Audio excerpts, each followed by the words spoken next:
이름으로 아멘.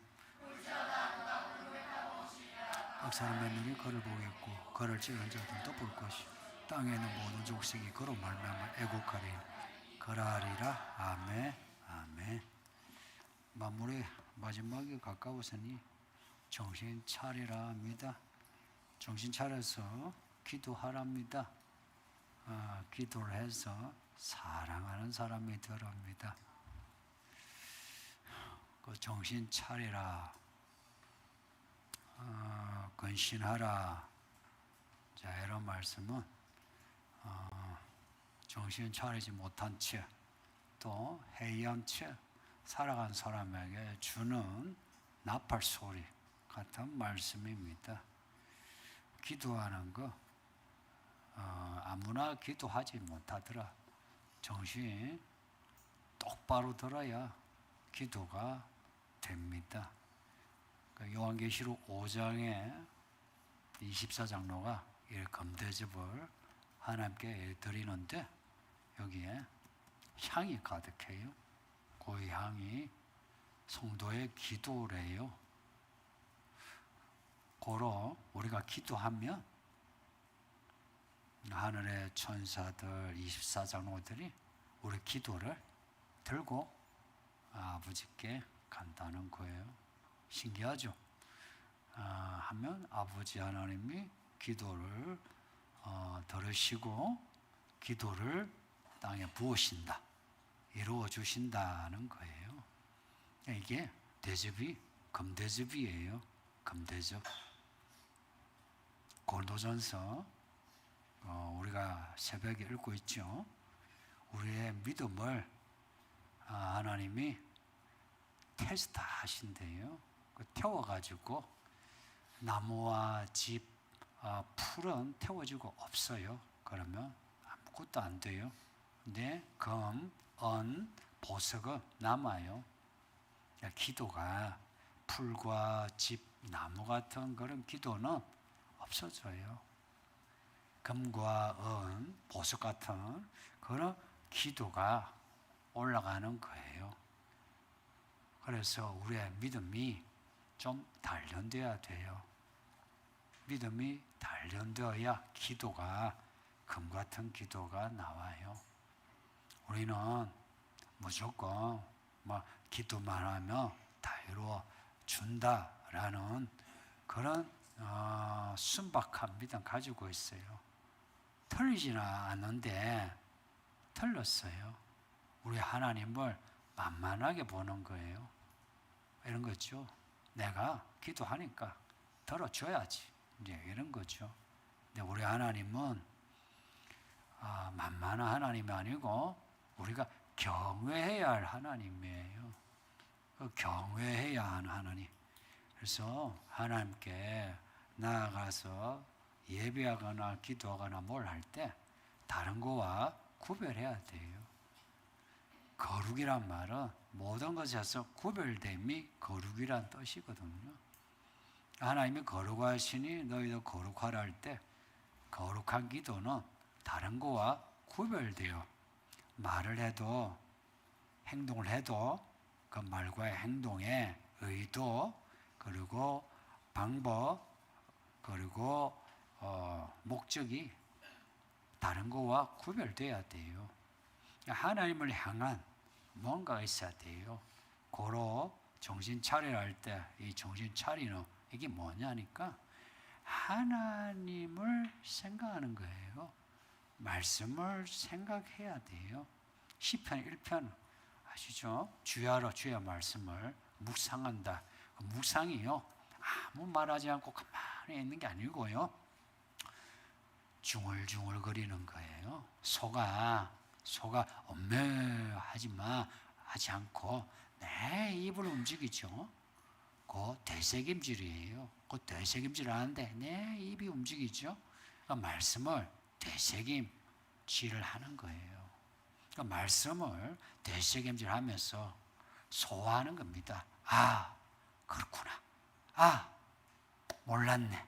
하고서 하나님의 뜻을 알아가면서 기도하는 거예요. 하나님의 뜻을 알아가면서 기도하는 거예요. 그러면 하나님은 아버지시라. 사랑하는 자녀가 하나님의 뜻을 알아가면서 기도를 하면 그러면 하나님은 좋아하시죠. 우리 부모님도 자녀가 부모의 마음을 헤아려서 뭐 좀 부족한 행동을 해도 어때요? 정말 행복하죠. 내 자녀가 나를 이제 생각하네 하는 겁니다. 이게 정신 차리는 겁니다. 그 정신 안 차리면 어떻게 되노 하면 그러면은 육체를 따라 삽니다. 그러니까 세상 사람이 된다 하면 좀 그 말도 맞는데 약간 뭐예요? 하나님을 생각하지 않으면 그러면 우리는 내 육체, 욕구, 욕망을 따라 살아요. 육체 하니까 배고플 때 밥 먹고 뭐 배설할 때 뭐 똥오줌 누고 이런 정도 아니고요. 육체에는 육체 욕구, 욕망이 있어요. 자아라는 게 몸을 떠나 있지 않아요. 몸과 함께해요. 그래서 몸에 욕구, 욕망이 다 나쁜 건 아니에요. 아닌데 선이 있어요. 넘으면 안 되는 선이 있어요. 넘으면은 그러면 하나님을 떠나게 돼요. 그래서 그 선을 지켜야 하는데 이게 내가 하나님을 생각하는 거 잠시라도 게을리하면 그 선을 나도 모르게 넘어가요. 하와와 아담이 선악과 먹은 거 보세요. 선악과 먹으면 안 된다는 거 몰라서가 아니었어요. 아는데 뱀하고 대화를 하다 보니까 선이 안 보여요. 안 보이면서 그 선악과 먹어도 된다, 먹어야 된다 이런 생각이 드는 거예요. 먹어도 된다, 먹어야 된다 이렇게 생각이 자꾸요. 마귀의 그 말하고 똑같아져요. 이거 먹어야 하나님처럼 되지. 먹어야 된다. 그러니까 먹음직, 보암직, 지혜롭게 함직이라는 건 뭐예요? 먹어야 된다. 이거 아닙니까? 그죠? 먹어야 된다. 그래서 정신 차리지 않으면 선을 넘어가요. 그리고 정신 차려라. 이거 어제도 오늘도 제가 강조해서 말씀을 들었죠. 정신 차려라. 이거는 해이해진 그 마음 정리 정도 딱 해서 마음의 질서 딱 잡아가지고 살아가는 겁니다. 이 마음의 질서라는 게 이게 지혜예요. 이 정신 차려라 하는 요 단어가 여러분이 들어봤을 건데 지혜의 신 소피아 지혜 소피아 그 말이에요. 소프론이라고 그 앞에 그 어근이 같아요. 이게 지혜, 분별력이 있는, 인식이 있는 뭐 이런 뜻이에요. 그러니까 정신을 차려라 할 때 이거는 지혜롭게 생각해야 돼요. 지혜롭게. 이제 이 말씀하고 연관되는 거 그리고 여기 정신 차려라 이 단어가 그대로 로마서 12장 3절에 나와요. 그리고 이 3절은 1절, 2절하고 관계돼요. 1절에서 너 몸을 거룩한 제물로 바쳐라. 이것이 영적 예배라 그래. 영적 예배라 그럽니다. 이 영적이란 말이 그냥 뭐 신령한 뭐 그런 이게 아니고 그게요 논리적으로 타당한 그런 뜻입니다. 영적이라는 그 단어가 그 로고스 있죠. 로고스에서 나오는 로직이란 말이에요. 그 로지컬리티 논리적으로 타당한 무슨 로고스냐니까 앞에 1장에서 7장까지의 내용에 맞는 예배예요. 그래서 성도님들 로마서 1장에서 7장까지는 꼭 씹어야 돼요. 꼭 씹어야 돼요. 그 말씀의 논리에 맞는 그런 몸의 행동을 하는 거예요. 그러려면은 2절에 와가지고 너의 마음을 새롭게 해라. 마음을 새롭게 해라. 어떻게 하면 새롭게 될까요? 내 마음, 하나님, 내가 그동안 잘못 살았습니다. 나의 옛사람에 대해서 내가 반성하는 거예요. 그리고 내 마음, 하나님, 나도 내 마음 잘 몰라요. 나의 마음의 악과 무지를 알게 해주세요. 하나님의 뜻을 알게 해주세요. 하나님의 기쁘시고 선하신 뜻을 분별하는 거예요. 분별하는 겁니다. 그 분별을 어떻게 하노 하니까 12장 3절에 지혜롭게 너의 믿음의 분량에 맞게 지혜롭게 생각하라. 지혜롭게 생각하라. 지혜롭게, 그 단어가 오늘 본문에 정신 차려라 그 말씀이라. 그 단어가 똑같아요. 지혜롭게요. 그래서 믿음으로 살려면은 성도님들 생각을 해야 합니다. 제가 어릴 때 생각하면, 그리고 목회를 하면서 교회 안에서 본 교회 모습은 교회 바깥에서 아이고 뭐 교회 다니는 사람은 좀 무조건 믿더라 그런 말을 해요. 그런데 그 말이 완전히 맞지는 않아요. 맞지는 않는데 틀린 말은 또 아니에요. 교회 안에 성도들이 들어오면 이 종교성이 발동을 해요. 종교성이, 교회도 하나의 종교적인 분위기 있죠, 그죠? 종교성이 발동을 하면서 그냥 막연한 어떤 두려움, 막연한 종교적인 예의가 나와요. 근데 그런 종교성이 있어야 그래도 예배들이 앉아있죠, 그죠? 그 종교성이 없으면 앉아있다가 조금 듣기 힘들면 쑥 나가버리죠, 그죠?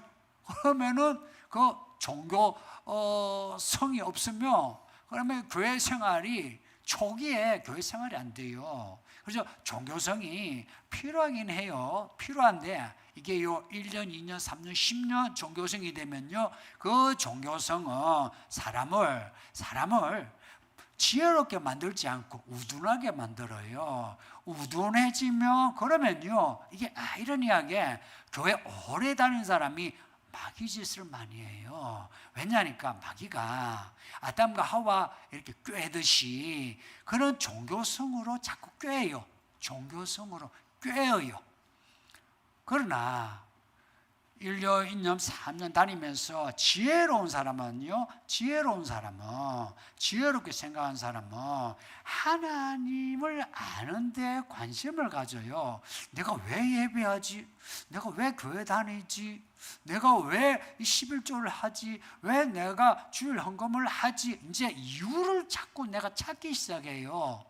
처음에는 의심과 회의, 불평 이게 있어요. 근데 그 과정을 피하지 않아요. 이거 안 피하면은요, 이런 거예요. 그냥 맨으로서 티켓팅 하듯이 얼마 헌금만 이게 교회 다니는 표로 하고 말아요. 근데 하나님을 알아가려고 하면 내가 잠시 아무것도 교회 일도 안 하고 헌금도 안 해도 알아가는 사람은, 그 사람은 치열한 고민을 해요. 치열함이에요. 뜨겁게 사랑하라 그러죠, 그죠? 뜨겁게 할 때 그 뜨거움이 치열함을 말해요. 열심인데 한편은 열심이란 게요, 내가 뜻을 딱 정해놓고 열심인 것도 열심이죠, 그죠? 그런데 뜻을 정하기 전에 이 뜻이 맞나 내가 찾는 과정도 열심이에요. 그러니까 내가 옳은 길을 찾고자 열심히 치열하게 알고자 하고, 그리고 알았으면 그 옳은 길을 내가 치열하게 하는 겁니다. 이 치열하게 하는 거는 처음 사랑하고 딱 연결시켜야 돼요. 처음 사랑. 여기에 연애할 때에 그 상대방에 대해서 집중을 하지, 집중 안 하고 연애한 사람 봤어요? 있긴 하겠지만 그러면 그 사랑이 별로 결과가 안 좋죠. 이 사랑은 집중이에요. 옆을 잘 안 보죠, 그죠? 아무리 바빠도 그냥 만나야 되고 선물 사줘야 되고, 그죠? 데이트해야 되고 결혼해야 되고 이런 거예요. 그러니까 에베소 교회에 주신 거 처음 사랑 생각하세요. 믿음은요, 치열하게 길을 발견해야 되고, 그 다음에, 그리고 치열하게, 여기 치열하게 하는 거는요, 아주 심플하게 말씀에 따라 살려고 해야 돼요. 이게 믿음의 논리예요. 타당성이에요. 네, 이런 타당성을요, 뭐 순종하면 되지. 성도님들, 그렇게 순종 안 돼요. 내가 순종해야지 할 때는 이거는 나라 한 사람이 나의 마음과 생각, 나의 논리, 이 모든 게 이 성경의 논리성에 내가 엎드려야 돼요. 이게 맞다라고 돼야 돼요. 맞다, 옳다, 이런 셈법의 결론이 나와야 돼요. 결론에서 이게 맞다 이렇게 하는 게 나에게 유익하다 이런 겁니다. 유익하다 이런 거예요. 유익하다 하는 겁니다. 유익하다. 그 유익하니까 내가 이렇게 하는 거지. 이런 타당성을 가지면은 믿음 생활이 그렇게 혼란스럽지가 않아요. 그래서 항상 정말 믿음으로 살려고 한 사람은 항상 어떤 셈법을 가져요. 그냥 막 시킨 대로 막 다 한다 이거 아니에요. 아니고요. 하나님 말씀에 순종을 하더라도 그 순종하기까지의 셈법에서 결론을 내려요. 뭐 하나님이 하라니까 해야지 라는 그런 믿음의 논리성을 가지고 있어요. 믿음의 논리성을 가지고 있다고요. 이 믿음의 논리성을 제가 자주 강조하거든요. 믿음의 논리성을 가지고 있어요. 그리고 이 믿음의 논리성은 특별히 여러분에게 제가 꼭 권면하고 싶은 게 로마서 1장에서 7장을 꼭 읽으세요. 제가 설교 하면서 몇 번 이야기했어요. 로마서 1장에서 7장 아는 것 같죠? 여러분 거의가 잘 몰라요. 쉬운 말씀 아니에요. 이게 뭘 의미하는지 아세요? 믿음으로 사는 거. 이거요. 아무 생각 없이 절대 못 믿어요. 뭐 순종해야지. 안 돼요. 이거는요. 내가 공부를 해야 돼요. 생각을 해야 돼요. 그리고 선택을 해야 돼요. 했으면 끝까지 치고 나가야만 되는 거예요. 그래서 믿는 사람은 항상 가장 가치 있는, 가장 나에게 유익한 일에 대한 결론을 내리고 있어요. 성도님들, 이런 과정을 여러분이 갔어야만 되거든요. 그 결론의 핵심이 뭐냐? 그렇게 정신 차려 근신하여 기도해서 많은 일들이 주어지잖아요. 그 일들 중에 하나를 딱 이야기하신 게 사랑이에요. 사랑하라 하는 겁니다. 사랑하는데 사랑에서도 핵심이 있어요. 부모가 자식 사랑하는 거 맞죠? 남녀가 서로 사랑하는 거 맞죠? 나라 사랑하는 거 맞죠? 근데 그 사랑에서 핵심을 이야기해요. 그 핵심이 뭐냐니까 타인의 허다한 죄를 감춰주는 게 이게 사랑의 핵심이에요. 이런 겁니다. 못된 아버지 또 자식이 밥 달라면 밥 주지 뱀을 주겠느냐 이렇게 하셨어요. 안 믿는 사람도 부모요 잘 섬기고 자식 잘 키우려고 하고요. 이웃을 사랑하려고 하고 나라 사랑하려고 하고요. 그리고 이 사회 어떻게 하든지 자기가 하나의 미랄이 되어서 이 사회에 어떻게 하면은 좋은 사회 만들려고 해요. 안 믿는 사람도. 믿는 사람은 그 이상의 뭐가 있는데 그게 뭐냐니까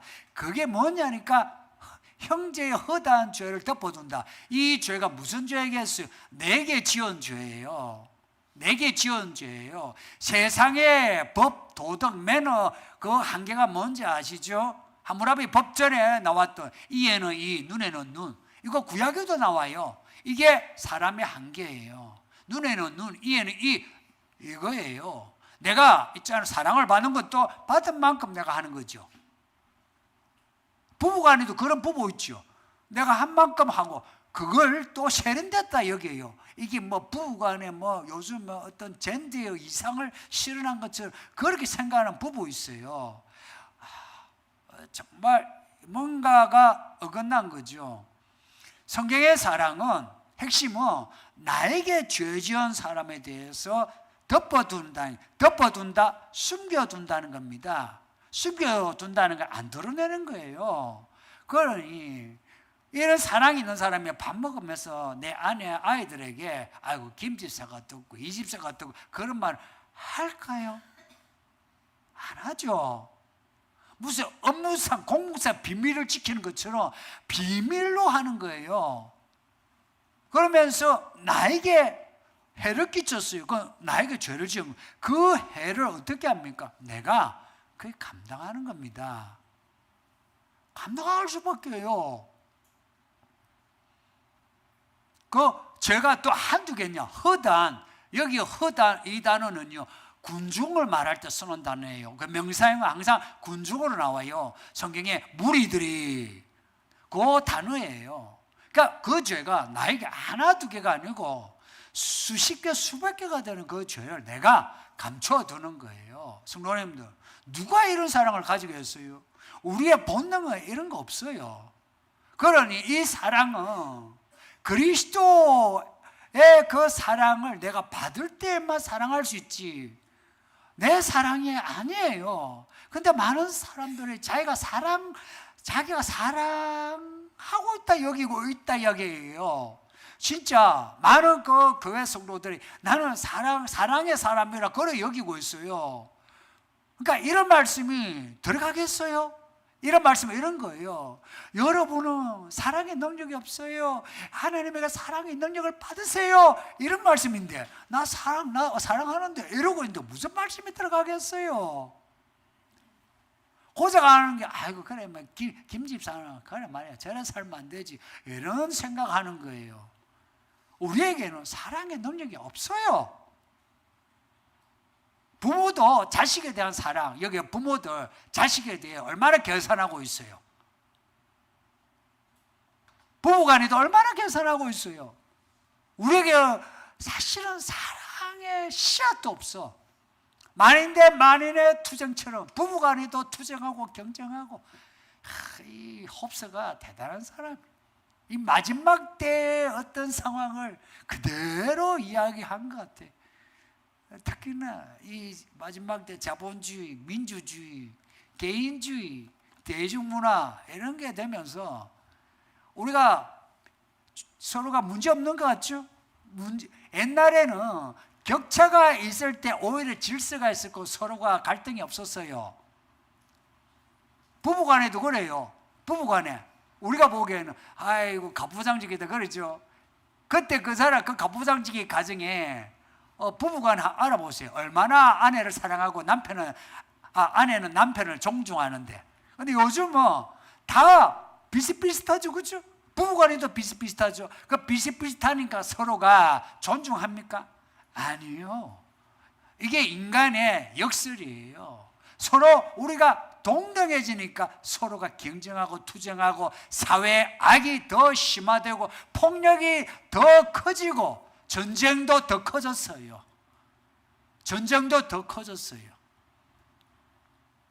이런 세계에 우리가 이 사랑의 믿음을 가지자 하는 겁니다. 우리에게 원래 없으니까 조금이라도 가지도록 하자 해서 하나, 둘, 셋, 넷 삽질하듯이 그걸 배워야 하는 겁니다. 질문. 아이고, 아까 한 개라고 들었는데. 예.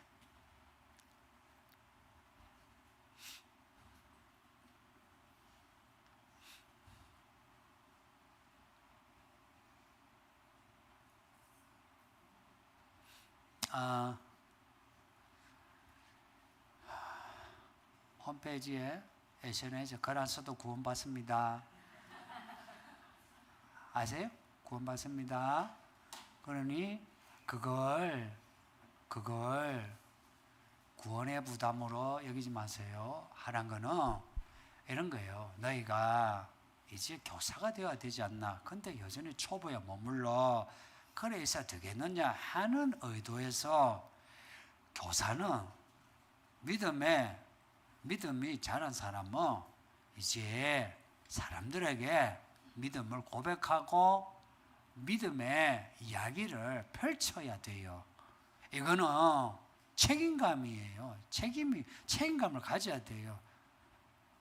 그래서 글 써야 돼요. 왜냐? 지금은요, 문자 시대예요. 그죠? 어느 때보다 문자 시대예요. 그죠? 문자 시대. 핸드폰, 문자죠. 그죠? 예전에는 다 이거로 했는데, 이제는 글자. SNS, 문자로. 챗GPT, 문자. 문자 시대에 글로 해내야 돼요.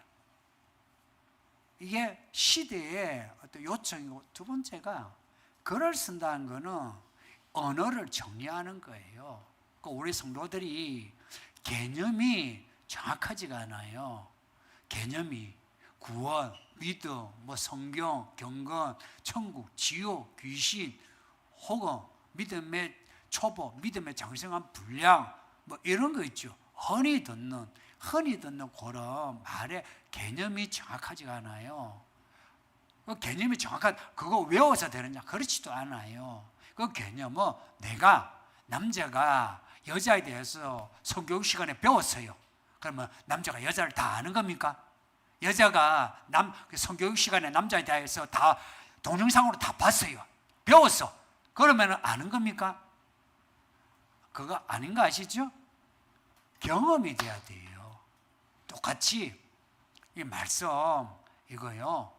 내가 글을 쓰므로 내가 이거 언어로 경험이 돼요. 언어로 경험이 돼요. 그래서 연세가 많은 우리 권사님들 중에 글을 쓰시는 분이 있는데 잘하시는 거예요. 그렇게 하시는 거 그거 쉽지 않죠. 한 권사님 썼다 말았다 고민을 이야기하세요. 그거요. 여러분 그 고민, 썼다 말았다 하는 거 우리는 보기에 간단하게 생각하죠. 그 쓰신 분은 고민을 엄청 해요. 그죠?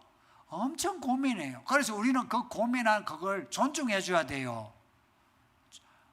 내 생각하고 안 맞다고 혹은 글이 그런 거 있잖아요. 위에 그 맞춤법이 그 표준말 틀리면 꼭 밑에 댓글이 나오죠. 이건 표준말이 아닙니다. 이거는 받침이 틀렸습니다. 이런 분 약간 사회고 기질이 있어요. 이거는 진짜 사회고 기질이 있어요. 그런 분이 있어요. 그런 분하고 살면 정말 피곤해요. 그랬을 때에 내용도 안 맞고 그 받침이 틀려도 그거 말하는 거 아니에요. 우리가 대화를 할 때 뭘 할 때에 이틀 전에 우리가 만났었어요. 근데 말하면서 어제 우리가 만나가지고 이러는데 그러면은 대충 알아들으면 되지. 잠깐만. 이틀 전인데 어제요? 이런 분이 있죠. 그거는 약간 아까 말을 약간 수정하면 사회고 기질이 있거나 아직 어리거나 그래요. 어리거나 사회고 기질이 있거나 유치하거나 아니면 사회고 기질이 있거나 이게 어떤 그 사람에 대해서 약간 이상한 어떤 시각을 가졌거나 그리고 설교 시간 중 내용으로 책망받을까? 이거는 무슨 말씀이죠? 이거는 저보고 지금 하는 이야기죠? 그럼 저요 성도님들 하나 제가 옛날에 설교 이제 전도사 하면서 제가 하나 마음의 원칙이 있어요. 본문에 있는 내용은 전하자. 그리고 본문에 있는 내용을 전하는데 그 본문에 있는 내용은 항상 우리의 상황에서 맞게 전해야 된다 하는 이야기예요. 예전에 제가 들으면서 이상하게 여겼던 게 이 교회는 없지만 다른 교회는 이런 분이 있는데 이렇게 하면 안 되죠. 이런 말 들었어요. 그 말 그러면 왜 해요? 이 교회는 없으면. 근데 저는 이 본문을 읽고 이 교회에 있는 모습을 이야기해요. 그러면 제가 이제 예를 들어서 뭔가 특히나 이제 선지서 같은 뭔가 지적하는 말을 하죠. 그러면 이게요 또 아이러니한 게 참 열심이고 그리고 누가 봐도 애처롭게 믿음 생활 하려고 하는 분이 꼭 와가지고 목사님 제게 하신 말씀이죠. 너무 죄송해요. 그래요. 근데 정말 그 모습을 가진 사람은 또 그렇지 않아요. 그러니까 성도님들, 제가 설교할 때에 딱 있는데 이 사람 전정 오늘 설교에서 나 찍었어. 나 한도만 찍어. 해가지고 설교할 정도 아니에요. 저는 그럴 것 같으면 있잖아요. 참다가도 딱 어떤 때 되면 저는 진짜 불러가지고 확실하게 뭉개버려요. 그걸 설교 때 그럴 정도로 하지 않아요. 이거는 이 자리는 제가 막 이렇게 개인적으로 하는 것 같아도 이거요 공적인 자리예요. 공적인 자리예요. 그래서 책망을 하더라도 사실은 당신만 아니라 다른 분도 같은 지금 책망을 받는 거예요. 그리고 그 책망은 첫째가 저한테 먼저 하는 거예요. 항상 모든 제가 그렇죠. 사울을 보면 꼭 저 같아요. 다윗을 보면 나 다윗처럼 되면 좋겠는데 항상 그래요. 나오는 거 보면 에스 같은 거 에스가 꼭 저 같아. 야곱 보면 야곱이 부러워. 항상 부럽지. 내가 모세 같고 뭐 다니엘 같고 이런 생각이 안 들어요. 그러니까 책망은 항상 제게 먼저 와요.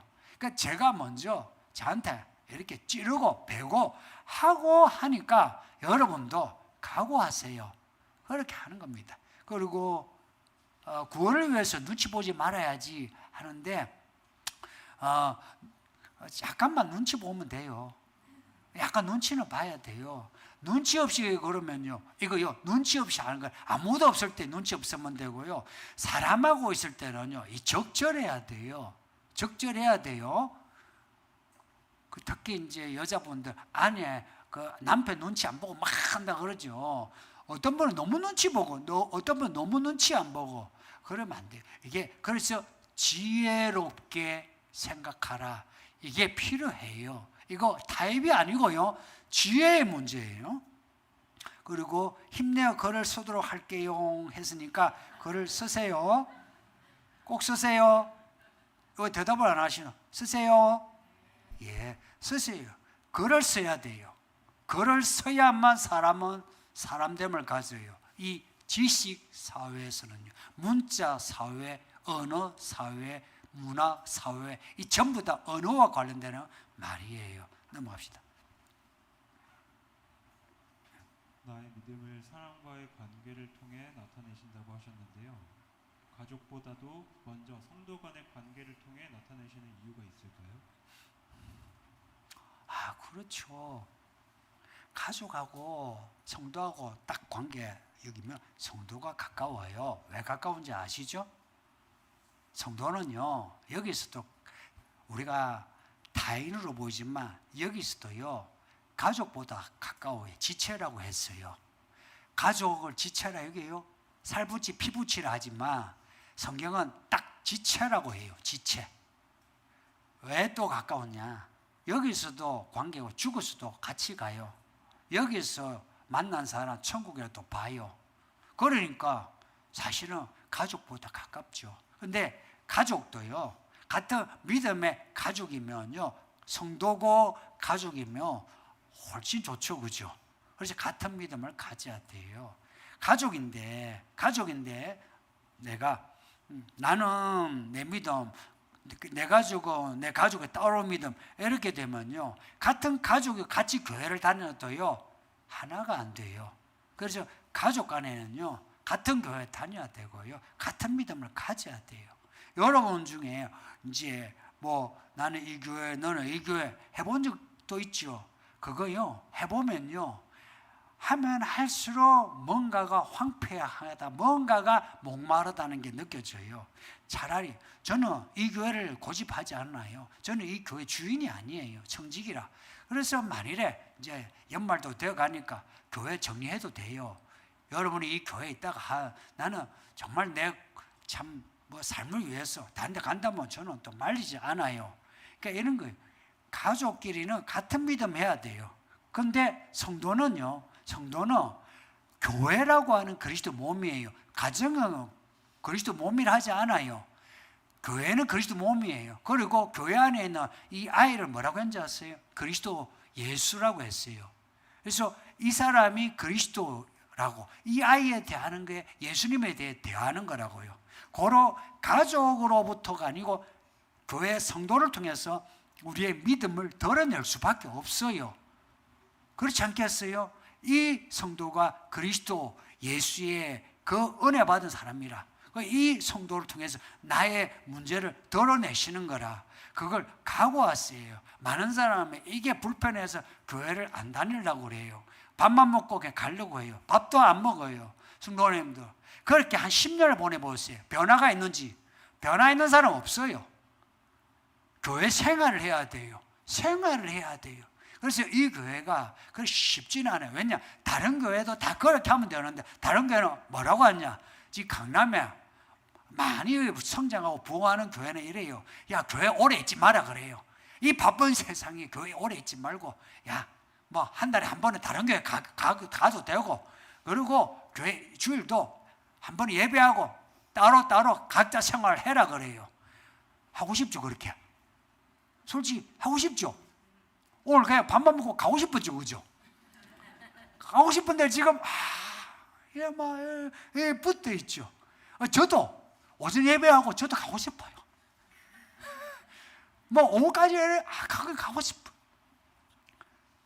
근데 성경 말씀에 있잖아요. 제가 약간 고지식한 게 주의 날은 야간 우리가 최선을 다해서 적어도 오전 오후 하나님께 예배를 드리자.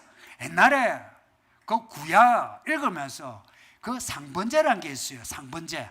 매일 아침 저녁으로 불을 밝혀요. 들어가서 매일매일 상번제가 그건 매일 일상상자예요. 적어도 주의 날인데 우리가 새벽에 아침에 하고만 저녁 오후에 놀러 다니고 이게 예배가 아닌 거예요. 적어도 이런 겁니다. 우리가 저녁에 뭐 7시에 예배는 안 들어도 적어도 아침과 오후는 예배를 드려야 된다. 그래 해야 우리가 주의를 지킨다는 아주 단순한 생각이에요. 그리고 오후 7시가 아니고 우리가 3시, 4시에 이렇게 예배를 드릴 것 같으면 그럼 그 시간 안에 해야 된다. 뭐 해야 되느냐? 예배하고 밥은 먹어야 된다. 저는 같이 밥 먹는다는 거 되게 좋아해요. 밥 먹어야 된다. 두 번째, 이야기해야 된다. 그리고 성경 공부해야 된다. 하려니까 성도님들, 솔직히 말해서 어른들은 좀 편한 거예요. 얘가 이혼아 일어나 봐라. 너 몇 시에 나오니? 교회 몇 시에 오니? 8시 50분이요. 몇 시? 8시 50분에 와요. 8시 50분에 와가지고 10시에 예배를 드려요. 10시에 예배 끝나고 11시에 예배를 드려요. 11시에 예배 끝나고 밥을 먹어요. 밥을 먹고 조금 탁구로 야구하다가요. 그리고 2시에 같이 TCB에서 해요. TCB에서 하고 또 예배를 드려요. 애를 학살이 아니고 학대하고 있어요. 이 솔직히 말해서 아이들을 학대하는 거와 사실은 유사해요. 근데 이 아이들이 앉아있는 거 보세요. 앞에 또 앉아있어. 저라도 앞에 앉아있어. 왜 앞에 앉아있는 이유가 뭐죠? 이유가 뭐냐? 너 아니? 모르거든요. 얘들은 몰라요. 왜 앞에 앉아있어요? 그냥 하나님께 나아가는 거예요. 그러니까 사실은 이제 이런 과정이요. 우리가 바깥의 논리로 보면 정말 나도 이게 이해가 안 돼요. 근데 제가 목사 이전에 제가 목사 되기 전에 이렇게 했었거든요. 그러니까 목사 되기 전에 그렇게 했으니까 제가 그래도 이렇게 좀 해요. 이렇게 할 수 있는 거라. 목사 되고 난 뒤에 했으면 아이고 목사가 돼가지고 막 성도들 갖다 막 굴리네 이렇게 할 생각 들 건데 제가 목하기 전에 그래 했거든요. 그게 올트레약입니다. 그래서 이렇게 하고 있어요. 그리고 성도들에게서 먼저 나 모습을 드러내는 거 이거 감사하세요. 감사하세요. 제가 교회 생활을 함으로 저는 제가 가야 할 길을 발견했어요. 교회 생활 전에 저 열심히 했어요. 있잖아요. 그 성경도 읽고요, 책도 읽고요. 그래서 캠퍼스에서 그 청년들 가르치고요, 우리 집에도 놀러 오고요. 이것만 보면 와 뭔가 뭐 목회 안 해도 뭐 하는 것 같았어요. 그런데 교회 생활을 제가 안 했었어요. 근데 교회 생활을 하니까 그런 것들이 아무것도 아니었어요. 교회 생활이 뭔지 아세요? 교회 가가지고 초신자, 새신자 공부 7주 동안 했어요. 그러니까 더럽었어요. 그리고 밥을 먹고, 그전에는 밥 먹고 성도하고 어울리지 않았어요. 근데 밥을 먹고 어울렸어요. 그냥 잘 몰라 저 사람. 그리고 별로 안 친해. 근데 그냥 어울렸어요. 같이 밥 먹고 또 우리 집에 와서 라면도 끓여 먹고 노닥거렸는데 이게 교회 생활이었어요. 희한하게 그 가운데 저는 이 고민하던 문제들이 하나하나 해결이 되었어요. 고민하는 문제들. 그리고 제 인생의 길을 발견했어요. 길을 여러분의 길이 있죠. 길을 발견했나요? 많은 성도가 제가 이 문제로 진로 문제로 고민하라 던졌어요. 고민을 해야 돼요. 저는 그 고민한 걸 어떻게 풀었냐? 교회 생활을 통해서 고민을 풀었어요. 여러분 직장 이제 옮길 때 됐죠? 아니면 퇴직할 때 됐죠? 어떻게 할래요? 그 문제를 교회 생활을 통해서 하나님이 답을 주신다 이야기입니다. 그래서 교회 생활을 해야만 해요. 이거는 내 솔직한 말이에요. 여러분도 알리라 여기요. 나는 여러분이 이 교회 멤버십으로 이렇게 굴리고 저렇게 굴릴 마음이 전혀 없어요. 다만 저도 그렇고 여러분도 그렇고 가야 할 길을 가야 된다 이야기입니다. 다음 질문 보겠습니다. 타인의 고통을 통해 상대적인 행복을 느낀다고 합니다. 그래서 타인의 죄를 덮지 못하고 들추어내는 것이 인간의 본성인 것 같습니다. 이런 본성을 거슬러가는 힘은 하나님이 나를 구원해 주심을 집중하는 것일까요? 이거는 누가 질문했어요? 이런 깊이 있는 질문을. 끝에 이런 본성을 거슬러가는 힘은 하나님이 나를 구원해 주심을 집중하는 것일까요? 하는데 이 질문을 예를 들어서 이런 우리의 악한 본성을 거스르고 믿음으로 살려면 하나님이 나를 구원해 주신 것에 집중하면 되는가요? 이렇게 이제 질문을 약간 수정을 하겠어요. 성도님들, 예수님이 보세요. 예수님이 어린 양이세요. 우리를 구원하러 오셨어요. 구원하러 오셨으면 아래서 깨어난 바게끝처럼 어른으로 딱 와가지고 그냥 바로 나라를 세우면 되죠. 예수님이 오셔가지고 바로 하나님 어린 양으로 십자가 짠 죽으면 돼요. 근데 예수님이 왜 사람으로 잉태되고 태어나고 자라고 사람 가운데 3년을 보내시고 고발을 당하시고 그리고 재판을 받으시고 십자가에 그것도 6시간 고통을 당하시고 그리고 죽으시고 무덤에 3일 계시고 부활하시고 40일을 또 계시고 올라가시고 성령을 부어주시고 왜 이 과정을 가졌을 것 같아요? 왜 이 복음서의 내용 과정을 가졌을 것 같아요? 왜 가졌을 것 같아요? 우리의 죄를 위한다면 그러면 예수님이 그냥 십자가 내가 너를 위해 죽는다 하고 죽으심으로 우리의 죄 사함 받아요. 진짜 받아요. 왜냐? 어린 양의 피에 그 능력이 우리를 죄 사함 해주는 거예요. 그럼에도 그 앞에 왜 사람으로 태어나고 자라고 3년을 바리새인 사두개인 제사장 서기관하고 부대끼면서 그러면 또 제자들도 배신을 하고 가고 예수님이 배신 당하고 이 과정을 왜 거쳐서 예수님이 죽으셔야 했겠어요? 왜요? 이런 겁니다. 이 질문을 이렇게 보면 돼요. 내가 믿음으로 살려면 하나님 내게 주신 은혜, 그 은혜 말씀만 보고 말씀만 내가 따라가면은 내가 믿음으로 끝까지 살 수 있느냐 하는 건데 그렇게 해보세요. 그게 안 돼요. 그렇게 하는 경우, 그렇게 하려고 할 때에 이거는 필연적으로 종교성으로 귀착이 되고 혹은 도덕성으로 귀착이 돼요. 예수님이 이 질문 되게 좋은 질문이고 어려운 질문이에요. 여러분이 지금 시간에 약간 좀 피곤해도 들으셔야 돼요. 왜 예수님이 이렇게 죽으셨냐 할 때에 예수님이 이렇게 죽으신 이유는 이 개인 한 사람의 안에 있는 죄의 문제와 악의 문제, 그리고 사회 구조적으로 내재 있고 만연한 죄와 악의 문제를 예수님이 덜어내시기 위해서 오셨고 죽으신 거예요.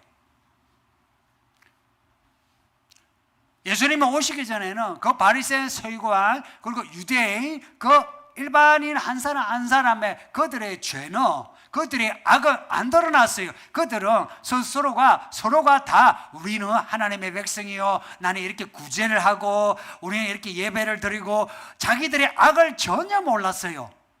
이해가 돼요?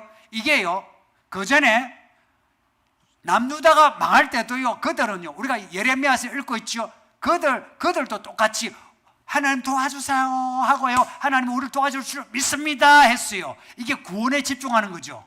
근데 그렇게 구원에 집중했는데 어떻게 되었어요? 망했어요. 왜 망했는지 아세요? 그들은 그들의 죄악에 대해서는 눈을 감은 거라. 예수님이 이 땅에 오셔가지고 그렇게 죽으셨어요. 보세요, 제자들도 도망갔어. 아무도 없어. 죽으셨죠. 그 죽을 때에 헬라의 로마 총독이, 그리고 유대의 헤롯이, 바리새인 서기관 대제사장이, 그리고 유대인 일반인들이 전부 다 총출동해서 예수를 죽이자고 했어요.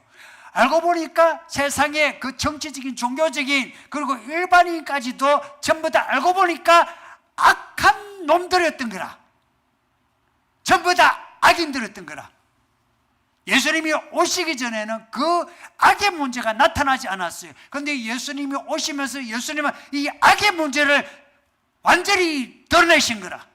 그래서 예수 이런 거예요. 정체가 드러나면은 증거예요. 마귀는 뱀으로 나타나가지고 먹으면 된대 하고 그랬어요. 마귀는 항상 숨겨요. 귀신은 숨겨요. 무당 푸닥거리 하는 거 보세요. 전부 다 숨겨요. 귀신들은 전부 다 귀신이 나는 좋은 귀신이야 그래요. 나는 너희를 위한 거야, 나 이거 하면은 너 도와줄게 한 게 마귀고 귀신이에요. 사람들이 그 악에 찌들어 있는 거, 그걸 예수님이 드러내신 거라. 이거는 개개인의 악. 베드로 보고도 그랬어요. 베드로가 천국 열쇠를 가졌음에도 불구하고 어때요? 마귀가 너를 까부순다고. 성령 받으셨다 했죠. 성령을 받아도 마귀가 여러분을 막 주무른다 이야기라. 그걸 아무도 몰랐던 거라. 나는 하나님의 사람이야, 나 괜찮아 하는데 마귀가 주무르고 있는 거라. 그리고 이 사회 구조, 이 교회 구조, 교회 하면은 무조건 거룩한 거 같죠. 온갖 죄악의 온상이 교회예요. 그 악의 문제를 예수님이 뭐 이래 드러내면서 서류를 밝혀가지고 이건 악하고 잘못됐고 아니고 어떻게 드러내셨냐면 희생당하여 죽음으로, 자신의 죽음으로 악을 드러내신 거라. 고로 우리가 우리의 구원과 믿음으로 사는 길에 대해서 우리가 확실하게 믿음으로 살려면 첫째는 예수님의 그 피의 그 능력을 알아야 되고, 그 피의 능력을 알려면 내가 얼마나 악한 사람인가를 알아야만 피를 의지하게 돼요. 난 괜찮은데 어떻게 피를 의지해요? 이건 모순이에요. 그래서 성도들이요, 예수의 피밖에 없냐면 이거 은혜가 안 돼요. 무슨 말인지도 몰라. 무슨 말인지 알아요? 예수의 피밖에 없네. 그게 무슨 말인지 알아요? 나의 죄악을 모르는 채 그런 찬송이 하려니까 이게 재미가 있나요? 흥이 나나요? 애통도 없고 흥도 없고 아무것도 없어. 그러니까 나의 악에 대해서, 이 사회 구조적인 악에 대해서 알아야 돼요. 예수의 피에 대해서, 그리고 이 사회 구조적인 나의 악에 대해서 알아야 돼요. 그러니까 구원에만 집중하는 게 아니라 나의 악에 대해서, 그러니까 나의 죄에 대해서, 타인의 죄에 대해서는 별로 간섭하지 마세요. 진짜 쓸데없는 생각을 자꾸 해요. 간섭을 해. 그거요, 진짜 간섭하려면 애통하여 기도하세요. 그래서 타인의 죄에 놔두고 내 죄악에 대해서 내가 알 때에 구원으로 가는 거예요. 이 질문 쉬운 질문이 아닙니다. 그리고 이런 질문과 이런 대답은 나는 이 땅에 있는 지구상에 있는 모든 성도들이 다 들어야 된다고 생각해요. 들어야 돼요. 그래서 성도님도 여러분은 배우고 배운 것을 좀 확산시키세요. 이제 들어야 돼요. 배워야 되고 들어야 되고. 이 교회는 끼리끼리만 이렇게 있는 게 이게 상당히 문제라. 이걸 퍼뜨려, 씨앗을 퍼뜨려야 되는데. 여기까지 하겠습니다. 질문 끝이죠? 예. 제가 바로 기도하겠습니다. 아버지 하나님 고맙습니다. 아침부터 오후까지 예배하게 하시니 감사합니다. 정신을 차리고 건신하여 기도하라, 사랑하라 하시니 이 말씀대로 항상 정신 차리게 해주시고 기도